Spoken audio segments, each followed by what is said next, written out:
Good evening and thank you for watching Times News with me, Jawez Banda. First, the headlines.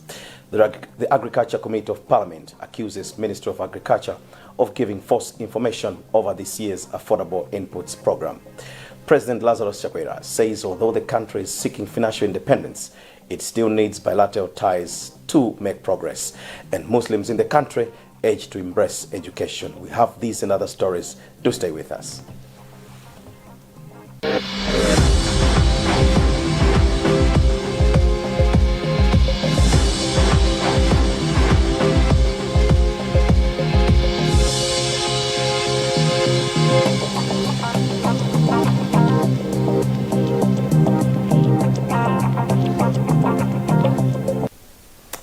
To our first story, the Agriculture Committee of Parliament on Tuesday slammed the Ministry of Agriculture for what it described as giving false information to Malawians over this year's Affordable Input Program's AIP. Among other things, the committee has questioned the move by the Ministry of Agriculture to go ahead and launch this year's AIP when there is no fertilizer in the country. More in this report. On Tuesday, Secretary for Agriculture Erica Maganga and her management team appeared before the Agriculture Committee of the National Assembly to update the committee on this year's Affordable Input Program, which was launched by President Lazarus Chakwera on Saturday. Among others, Maganga told the committee that the country has enough stocks of fertilizer, which has made the ministry to roll out the Affordable Input Program. But chairperson of the committee, Samir Suleiman, accused the Minister of Agriculture of lying to the nation and parliament on the availability of fertilizer in the country. As a committee, we feel that the ministry is holding on to some information that could do well to Malawians out there. Number one, we fault them for actually going ahead with the launch of the program before the preparations were completed. How do you go and launch a program when you don't even have contractors, suppliers? Suppliers have not signed contracts. And you go and launch a program before you know where you're going to get the fertilizer from. We feel that was rushed. The list of beneficiaries has not been concluded, but yet you have rushed to launch a program. The committee also took to task the Minister of Agriculture over a sharp cut in the amount of government's contribution towards the seed subsidy. The development will see the country's farmers paying an average of 8,000 kwacha per 5 kilogram packet of seed. Maganga said the development has come about because of efforts to try to contain the AIP budget. What we've done is the government is going to contribute 3,365 kwacha per 5 kg pack of seed, and farmers are going to contribute the difference. So the issue is that we have several seed companies that are going to participate in the program, and each seed has a price. For example, if farmers want to buy Njovu variety, it has a price. So government is going to contribute 3,165 for that 5 kg pack, and the farmer is going to contribute the difference. So there is varied, contributions that farmers are going to make depending on the seed that they want to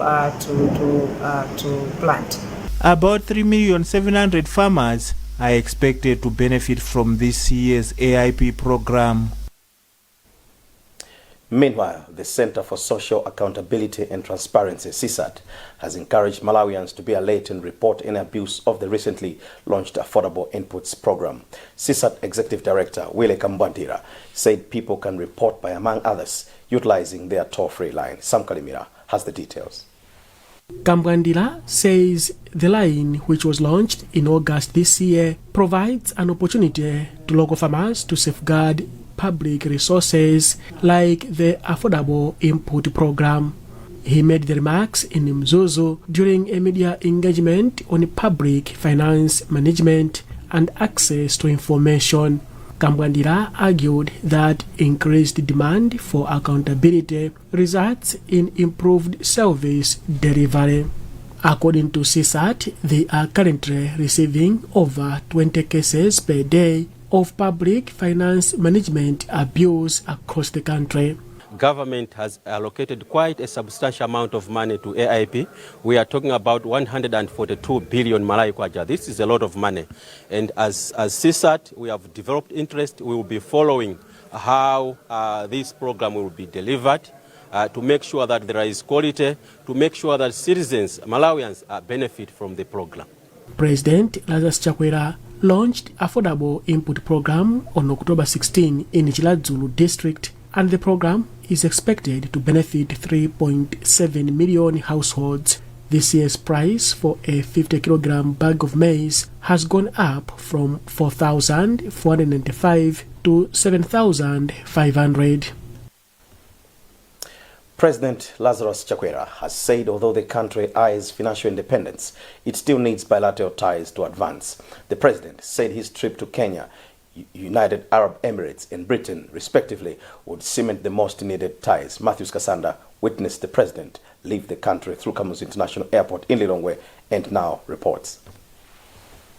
Before his departure at Kamuzu International Airport in Lilongwe on Tuesday, Chakwera said there is a need for strong partnerships with other countries to create an environment conducive for businesses that would benefit the country. The president is expected to be in Kenya for 3 days to October 21, where, among others, he will hold bilateral talks with his counterpart, Uhuru Kenyatta. Chakwera says the relationship between Malawi and Kenya dates back to several years, even before the attainment of independence. Kenya and Malawi have been friends even before independence. So we are consolidating trade relations, we're consolidating diplomatic relations, and we're consolidating in these days not just bilateral but multilateral relationships, because friends of Kenya are also friends of Malawi. From October 24 to 27, the Malawi leader will be in Dubai attending the 5th Global Sustainable Technology and Innovation Community, where delegates will discuss technology solutions for achieving sustainable development goals. Thereafter, he will participate in the high-level segment of the 26th Session Conference of Parties to the United Nations Framework Conversation on Climate Change in Scotland. The United States of America and the Malawi government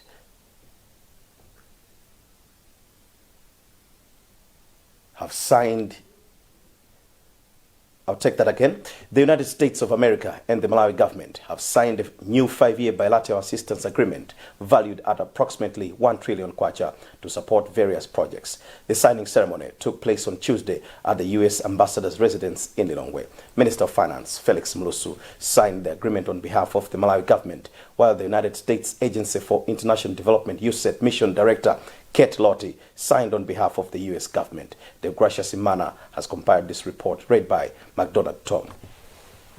The 5-year assistance agreement to support Malawi 2063 and advance a more self-reliant Malawi that is gender equitable and democratically accountable. Minister of Finance Felix Mlusu thanked the U.S. government for the grant, which he said will help Malawi translate some of the Malawi 2063 plans into tangible projects. The implementation of the vision, obviously, there are so many activities that we have to do. Starting with laying foundation, for our vision, 2063. So we have not costed all the financial resources that will be required for us to achieve, that vision 2063. But we are right now laying the foundation with the support from our cooperating partners, and today, we have the American government, supporting us to start laying the foundation, for our vision 2063. The U.S. Ambassador to Malawi, David Scott, reiterated his government's commitment to improve lives of Malawians. So what we've done here today between our two governments is to provide assistance in key areas from the American people to the people of Malawi. So it's been a great honor to be here. It's obviously a very large program. and we know that it's going to be effective in bringing the development, social and economic, that the people of Malawi want. The US government will channel more than $200 million per year to Malawi through USAID for the chosen projects. The fourth meeting of the National Assembly of the 49th session of Parliament will be held from November 8th to December 3rd, 2021. A communication from the Office of the Speaker of the National Assembly, Catherine Gotani-Hara, shows that the deliberations will be held in line with the Ministry of Health's COVID-19 preventive measures. Matthews Kasanda files this report. Spokesperson of Parliament Ian Mwenye has told Times that the legislators are expected to debate on a number of bills that would be presented in the House. He, however, says it is hard to tell the exact business that would be discussed until the Business Committee meets. We will have the actual business of the House, what will be discussed or debated in the House after the meeting of the Business Committee. But the nation should expect that the House is going to consider bills. We are going also to expect ministers to respond to questions from members of Parliament and indeed the reports from various parliamentary committees. Mwenye further says there would be reports from parliamentary committees. The committees have been meeting with various stakeholders for the previous weeks. You're watching the Tuesday's Evening Bulletin here on Times Television. We'll be back shortly after this break.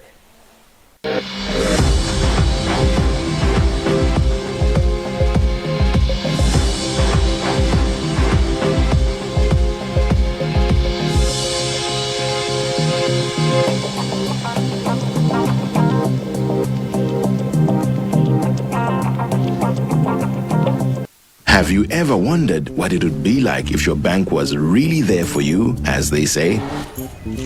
We mean really there for you when you need to recharge. Or your most intimate moments.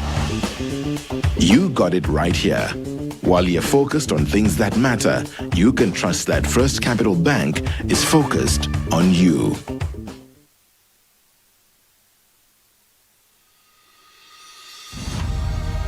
pamene chilichonse chili bwino zinthu zosayembekezera zimathanso kuchitika.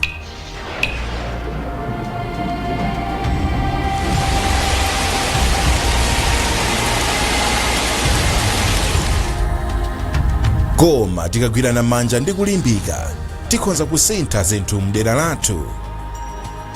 tonse pamodzi tikhoza kukwaniritsa zinthu zapatali. ndipo tonse pamodzi tikhoza kufikira masomphenya a m'mudzi wathu.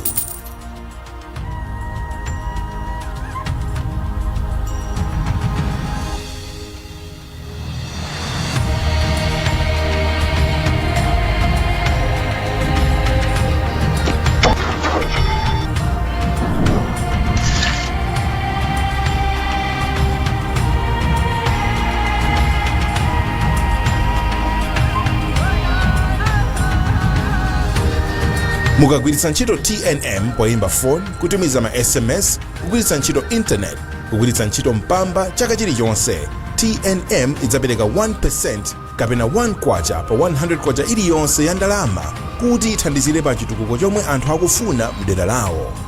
imbani star 4888# kuti mutsimikize TA wanu. tikabwera pamodzi ndi kugwirizana chinthu chimodzi tingathe kupanga zinthu zazikulu m'mudzi wathu. TNM mudzi wathu. Umodzi unamanga mtolo. ndondomeko zizatsatidwa. We all start differently, but we can all start with the strongest protection. Because some start early, others start late. Some from little homes, others from big ones.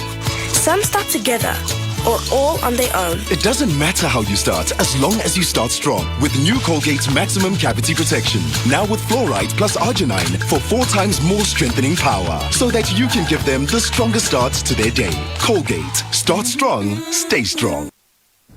If there's one thing that all soaps do, it's wash. From buckets to basins, bathrooms to streams, and everything in between. All soaps wash. Yes, but Protex is different. Its reinvented formula with flaxseed oil boosts your skin's natural anti-germ defenses by 10 times more, protecting you against 99.9% of germs. So what keeps us healthy? Protex! Good health starts here.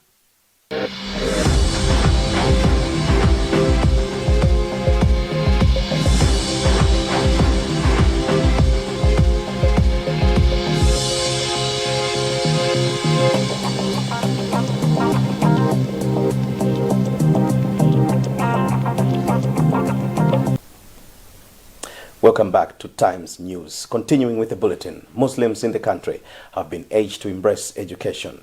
Deputy Presidential Advisor on Religious Affairs, Sheikh Hashim Abbas, made the call after Ziyara parade in Blantyre on Tuesday. Gary Samati has the details.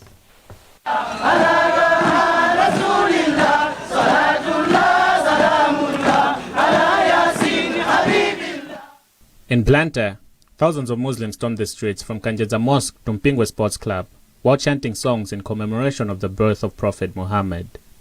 After the parade, the Deputy Presidential Advisor on Religious Affairs, Abbas, called on Muslims to remain united in the country. He added that parents need to send their children to school for the country to have a good number of educated Muslims. That is a message from Allah and the message from Nabi Muhammad, the Prophet Muhammad sallallahu alaihi wasallam said, everyone can be attend and go to the school and go to the madrasa. Madrasa and the schools is very important from the Quran and the message of Prophet Nabi Muhammad sallallahu alaihi wasallam. Meanwhile, organizers of the Blantyre parade have expressed their satisfaction with the march that took place on Tuesday. Head of media for Atakatul Kadria Sunni Association, Muhammad Abu, says the parade had been a success owing to the involvement of Muslims in the city. Today is very significant. Firstly, without the birth of the Prophet, peace be upon him, we would not have anything. We would not have our Eid, or any of our Eids, our Jummah, or whatever else. So the way we see it, this is the most significant day in the whole year for us. Alhamdulillah, all thanks to God. This year it has gone well. We had expected a crowd of 3,000 people, and we were targeting 3,000 people only here. But we've had more than 5,000 people in this march. Ziyara Parade is an annual march done by Muslims in commemoration of the birth of Prophet Muhammad.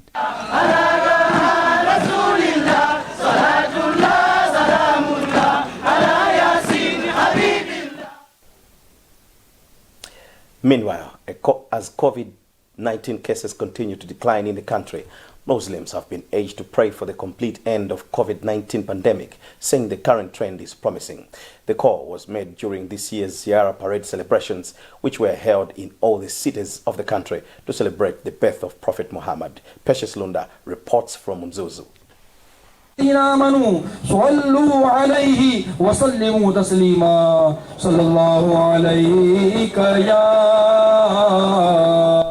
Mzuzu, the parade started from Kosia Masjid Mosque to Mzuzu Shoprite and back to the mosque, where patrons ended with prayers and a feast. In an interview after the parade, Mzuzu Kosia Masjid Sheikh Uthman Jafari said the COVID-19 pandemic has affected them, hence asking for mercy from God. Jafari then urged all Muslims to continue following COVID-19 precautionary measures to avoid contracting coronavirus. Feyo ngati asilamu ndithu siku lina lililonse tikupempherera kuti Allah subhanahu wa ta'ala atichepese matenda amenewa. We acknowledge the existence of the pandemic, hence we are calling upon all Muslims in the country to pray that it should be over. But in the process, continue following the set measures. Amenewa choncho ndithu ifeyo siku lina lililonse timakhala tikupempha kuti Allah atichepesere mulili umenewu. The Ziyara Parade attracted Muslims from other regions who spiced up the event with various dances.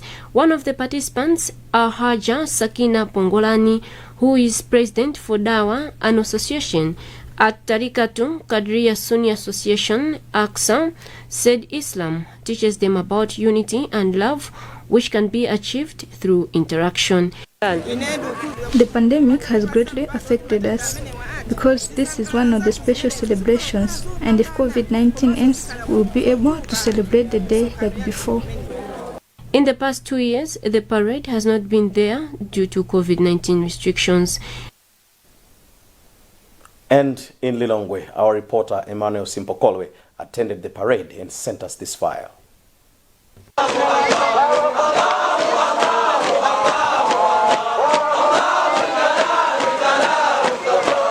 Speaking in an interview after the parade, Publicity Secretary for Kadria Muslim Association of Malawi, Sheikh Jafar Kawinga, said the day was significant as Muslims remembered the birth of the last prophet of Allah. Kawinga also called for peace and coexistence between different religions in the country. Our message to the people out there is that as Muslims, we need to coexist with other people.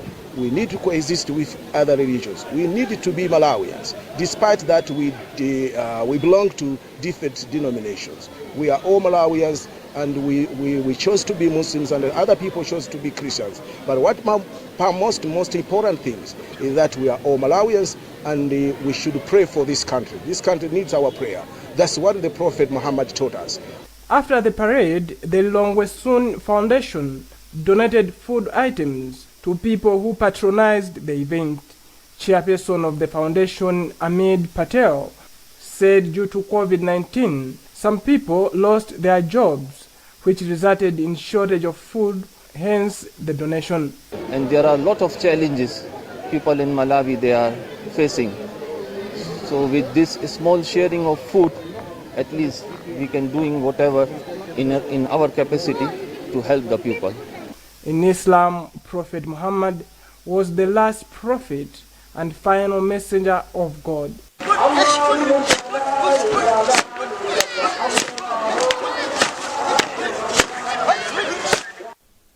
Happy Ziara.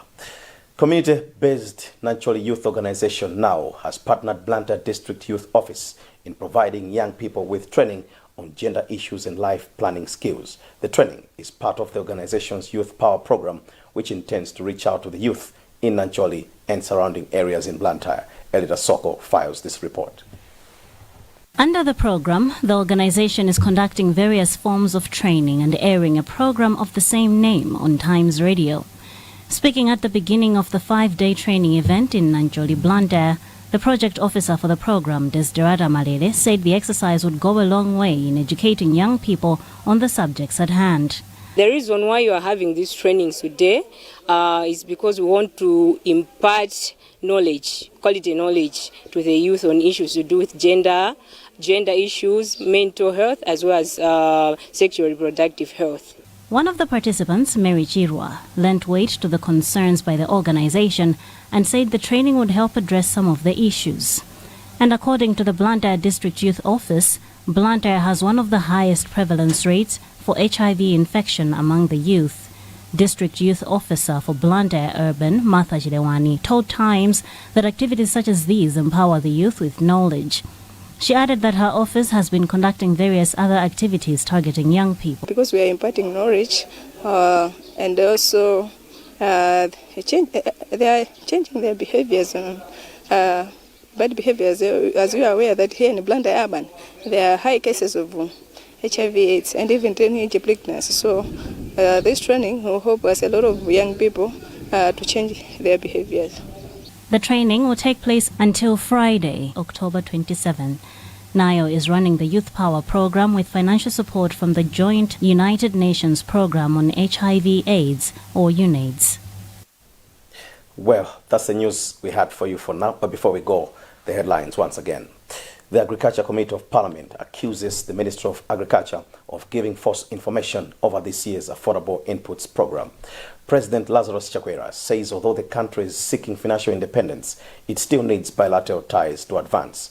And Muslims in the country urged to embrace education. Remember, you can get more on these and other stories by visiting our website, www.times.mw, liking our Facebook page, Times 360 Malawi, subscribing to 1895 and following us on Twitter at Times 360 Malawi. Remember to wash your hands regularly, observe social and physical distance, mask up, and get vaccinated to prevent COVID-19. Please do stay safe. You have been with me, Jawes Banda. Goodbye.